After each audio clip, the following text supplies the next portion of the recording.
Hello friends, जिल classes में आपका स्वागत है। आज हम बात करेंगे पीटीईटी 2026 के नोटिफिकेशन के बारे में।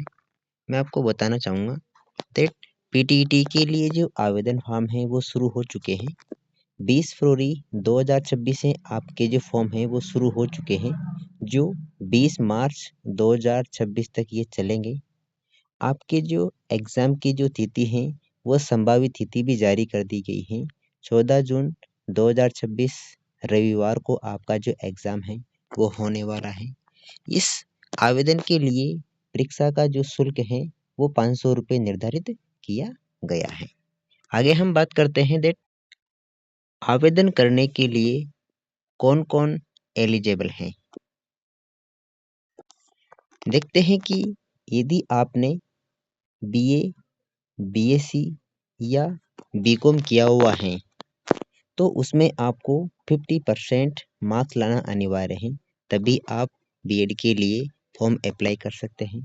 यदि आप एससी एसटी अन्य पिछड़ा वर्ग, अति पिछड़ा वर्ग या पीडब्ल्यूडी अन्य किसी भी वर्गों से आते हैं तो उसमें आपको 5% की छूट दी जाएगी। यानी कि आपका यदि बीए, बीएससी, बीकॉम में 45% अंक हैं तो भी आप बीएड के लिए एलिजिबल हैं। इसका जो एंट्रेंस एग्जाम है उसके लिए आवेदन कर सकते हैं।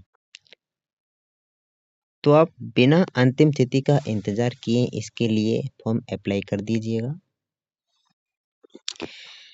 इसके सिलेबस की अगर हम बात करें तो इसमें आपको टोटल 200 पर्सन दिए जाएंगे।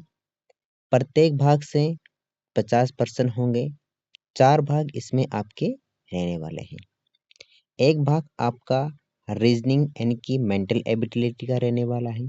एक भाग आपका टीचिंग एप्टीट्यूड का रहने वाला है और दूसरा आपका जीके का रहने वाला है और जो चौथा भाग है वो आपका हिंदी का रहने वाला है। तो सभी के आपको 50% करने होंगे और 200 पर्सन है। एक जो पर्सन है वो 3 अंक का होगा। टोटल जो आपका एग्जाम है वो 600 मार्क्स का होगा और इसी के आधार पर आपकी मेरिट बनाई जाएगी। फ्रेंड्स, बीएड में जो सब्जेक्ट के चुनाव को लेके काफ़ी कंफ्यूजन लोगों में रहता है, तो उसके लिए मैं अलग से एक और वीडियो बना दूंगा ताकि आप सब्जेक्ट का जो चुनाव है वो किस प्रकार करना है। यदि आप आर्ट्स के हैं तो सब्जेक्ट का चुनाव कैसे करेंगे, साइंस के हैं तो कैसे करेंगे, यदि आप कॉमर्स से हैं तो कैसे करेंगे, अगर आपने कृषि में बीएससी किया हुआ है तो आप सब्जेक्ट का चुनाव कैसे करेंगे।